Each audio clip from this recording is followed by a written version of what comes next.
Hello friends, तो आज हम स्टार्ट करते हैं अगत तंत्र का, जिसका नाम है Vaidya Sadvrat, duties and responsibilities of medical practitioners. जैसे कि हमने देखा था कि मेडिकल ज्यूरिस्प्रूडेंस क्या होता है, मतलब उसमें जो भी डॉक्टर्स के राइट्स होते हैं, रिस्पॉन्सिबिलिटीज़ होती हैं, उनके रूल्स एंड रेगुलेशंस होते हैं, वो मेडिकल ज्यूरिस्प्रूडेंस के अंदर आते हैं। तो उसी से रिलेटेड ये चैप्टर है, जिसमें हम duties and responsibilities of medical practitioners देखेंगे। ओके, तो सबसे पहले हम स्टार्ट करते हैं मेडिकल एथिक्स से। तो definition of medical ethics: medical ethics is the study of moral values, principles and duties in medical practice. मतलब जो भी मॉरल वैल्यूज़ जो हम सीखते हैं जब हम प्रैक्टिस करते हैं, एक जो डॉक्टर है जब वो प्रैक्टिस करता है उस टाइम पर जो भी वो मॉरल वैल्यूज़, उसके जो प्रिंसिपल्स होते हैं, ड्यूटीज़ के टाइम पर जो भी उसको रूल्स फॉलो करने चाहिए, वो सारी चीज़ें हम मेडिकल एथिक्स में पढ़ते हैं। It ensures that health care providers act in ways that are morally correct, fair and respectful to patients. इसका मतलब ये है कि ऐसे मॉरल वैल्यूज़ सिखाए जाते हैं जिससे कि जो पेशेंट्स आ रहे हैं उनकी भी रिस्पेक्ट रहे और एक रूल्स एंड रेगुलेशन की वजह से एक डिसिप्लिन मैनर मेंटेन रहे। तो ये सारी चीज़ें जो होती हैं वो मेडिकल एथिक्स में आती हैं। Okay, importance of medical ethics: protects patients rights, guides doctor in ethical decision making, promotes trust between doctor and patient, prevent malpractice and negligence, balance medical advancement with moral responsibility। Okay, तो ये importance होते हैं। अगर medical ethics follow किए जाएं तो ये सारे एडवांटेजेस हमें देखने को मिलेंगे। नेक्स्ट हम पढ़ते हैं code of ethics. Code of ethics की डेफिनेशन होती है: a code of medical ethics is a formal document जिसकी वजह से प्रोफेशनल इंटीग्रिटी, मतलब जो डॉक्टर्स के बीच में प्रोफेशनल इंटीग्रिटी है, उनके बीच में एक दूसरे के कलीग्स के बीच में जो प्रोफेशनल इंटीग्रिटी मेंटेन रहे, जो पेशेंट और डॉक्टर के बीच में जो ट्रस्ट है वो मेंटेन रहे, ये सारी चीज़ें मेंटेन रहे। इसलिए जो कोड ऑफ एथिक्स है वो एक डॉक्यूमेंट्री फॉर्म होता है जिसके अंदर डॉक्टर्स की रिस्पॉन्सिबिलिटीज़ और रूल्स और रेगुलेशंस लिखे हुए रहते हैं।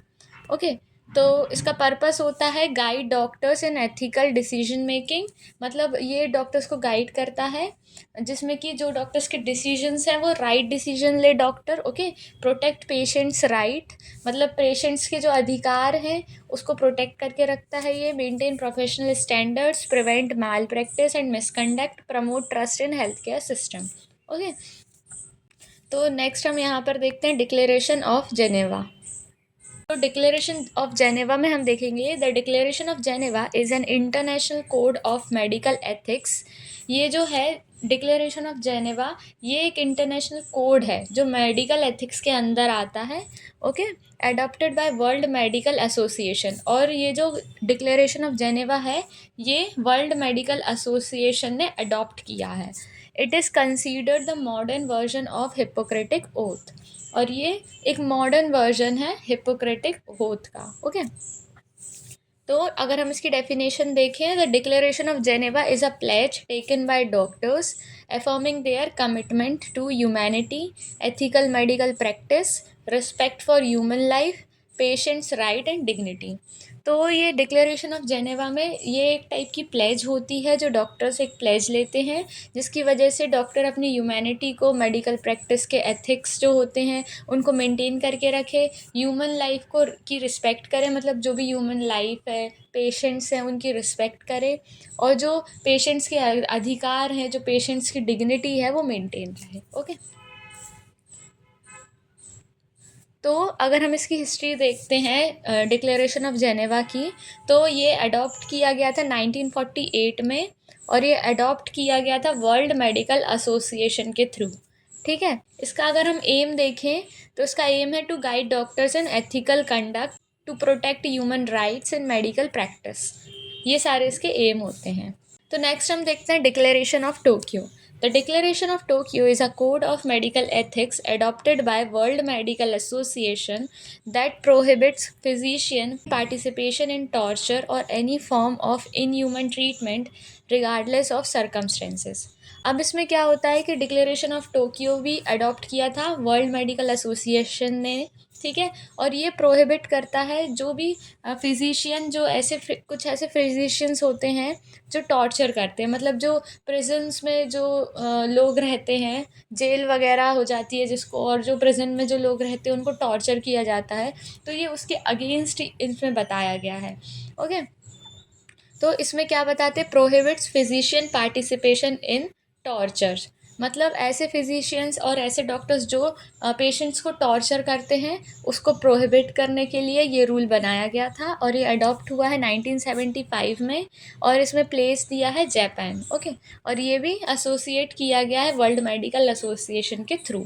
ठीक है, इसका एम जो है to protect human rights, to ensure doctors do not participate in torture, और जो उसका सबसे मेन मोटिव है ना, वो यही है कि कुछ ऐसे डॉक्टर्स हैं जो टॉर्चर करने में पार्टिसिपेट कर रहे हैं, वो ऐसा ना करें, इसको प्रोहिबिट करने के लिए ये बनाया गया है। To maintain medical neutrality and ethics, to safeguard the dignity of prisoners and detainees, तो प्रिजनर्स हैं उनकी सेफ्टी के लिए ये एक्ट बनाया गया है। नेक्स्ट देखते हैं डिक्लेरेशन ऑफ हेलसिंकी। तो इसकी डेफिनेशन है, the declaration of Helsinki lays down ethical principles for doctors and researchers conducting biomedical clinical research on humans, including identifiable human data and biological material. इसका aim होता है to ensure ethical conduct in medical research, to balance scientific progress with human rights, to ensure safety, dignity and wellbeing of subjects. ये जो declaration of Helsinki है ना, ये normally research program से connected रहता है, जैसे जो भी साइंटिफिक रिसर्च हो रही है, मेडिकल रिसर्च हो रही है, उस टॉपिक पर ये वाला डिक्लेरेशन दिया गया है, और इसमें भी ह्यूमन राइट्स प्रोटेक्ट करने के लिए है इसका एम भी। ओके, और मेडिकल रिसर्च एक सही वे में हो, एक सही तरीके से मेडिकल प्रैक्टिस की जाए, ये उसका एम होता है।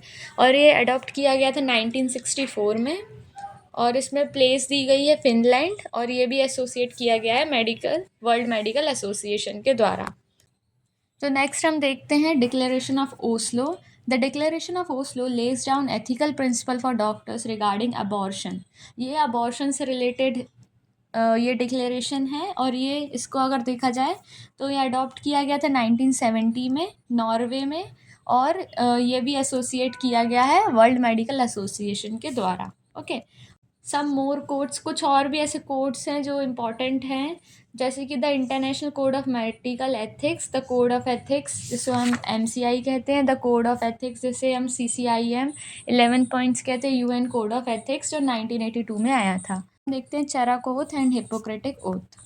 चरक ओथ से हम क्या समझते हैं कि चरक शपथ, मतलब चरक जो ओथ है वो चरक शपथ, वह नैतिक प्रतिज्ञा है, ये भी एक ओथ है और प्लेज है, जिसे आयुर्वेद का विद्यार्थी दीक्षा के समय ग्रहण करता है, जिसमें वह गुरु, रोगी और समाज के प्रति अपने कर्तव्यों का पालन करने का वचन देता है। तो इसमें जो भी है ये एक प्लेज ली जाती है, जिससे जो डॉक्टर्स हैं वो अपने गुरु, मतलब जो अपने टीचर्स हैं, पेशेंट है, और जो भी सोशल उसका बिहेवियर रहेगा, उसके रूल्स एंड रेगुलेशन वो फॉलो करेगा इस ओथ में, ऐसी वो प्रतिज्ञा लेता है, मतलब ऐसी वो प्लेज लेता है। ओके, तो इसके अंदर कुछ पॉइंट्स आते हैं चरक शपथ के अंदर, जैसे कि during the period of study I shall live a discipline life with my teachers, मतलब वो अपने टीचर्स की रिस्पेक्ट करेगा। As a physician I shall use my knowledge for welfare of mankind, मतलब अगर वो जब फिजिशियन बनेगा, मतलब एक डॉक्टर बनेगा, तो वो अपनी नॉलेज लोगों के हित के लिए करेगा, लोगों के अच्छे के लिए करेगा। I shall always be ready to serve patients even if I am extremely busy and tired, अगर वो बिज़ी भी रहेगा या टायर्ड, मतलब थका हुआ भी रहेगा, तब भी वो पेशेंट्स के लिए अपनी जो भी है, तो भी वो पेशेंट्स के अगर वो बिज़ी भी रहेगा या थका हुआ भी रहेगा, तो भी वो पेशेंट्स के लिए इलाज करेगा उनका। ओके, अपनी जो नॉलेज है उसका यूज़ करेगा और पेशेंट्स की लाइफ के लिए उनका इलाज करेगा। My dressing shall be decent yet impressive and inspiring confidence, मतलब जो भी उसकी ड्रेसिंग सेंस रहेगा ना, वो बिल्कुल डिसेंट लुक में रहेगा। आई शैल कॉन्स्टेंटली एंडेवर और accomplish keep update with the latest developments in the field and widen my knowledge, जो भी न्यू अपडेट्स आते हैं, लेटेस्ट डेवलपमेंट्स हो रहे हैं, उसकी वो नॉलेज रखेगा और उसके बारे में जानने की कोशिश करेंगे। I shall treat patients of gender other than mine in presence of relative और अटेंडेंट्स। ओके, तो इसमें दिया हुआ है कि जो अपोजिट जेंडर होता है, जैसे कि अगर कोई मेल डॉक्टर है और कोई फीमेल पेशेंट है, तो जब वो उसका ट्रीटमेंट करेगा, उस टाइम पे उस फीमेल पेशेंट के रिलेटिव्स या कोई अटेंडर उसके साथ में रहेगा। Okay, when examine a patient, my discretion, attention, and sense shall be concentrated on the cure of the disease. I shall not be divulged and confidentially related to the patient or family inappropriately. अब Hippocratic oath है, next topic है Hippocratic oath. Hippocratic oath. The Hippocratic oath is a traditionally taken by physician in which the certain ethical guidelines are laid out. Hippocratic oath जो है वो physicians लेते हैं और उसमें कुछ एथिकल गाइडलाइंस दिए गए हैं। Several parts of oath have been removed और reworded over the years in various countries, schools and societies. तो कुछ पॉइंट्स है हिपोक्रेटिक ओथ के। इसमें दिया गया जो हिपोक्रेटिक ओथ है वो डॉक्टर्स या फिजिशियंस लेते हैं और इसमें कुछ गाइडलाइंस दी गई हैं जिसकी वजह से जो प्रैक्टिशनर्स हैं वो अपने प्रैक्टिस करने के टाइम पर कुछ रूल्स एंड रेगुलेशंस फॉलो करके रखें। तो वही सारी चीज़ें दी हुई हैं, जैसे कि फर्स्ट है इसमें I solemnly placed to dedicate my life to the service of humanity. मतलब मैं इंसानियत पर अपने आप को समर्पित करता हूँ, इसका मतलब यही है हिंदी में। The health and well being of my patient will be my first consideration. मतलब मेरे पेशेंट की हेल्थ, उसका वेल बींग, उसका स्वस्थ रहना ही मेरा सबसे पहला कंसिडरेशन रहेगा।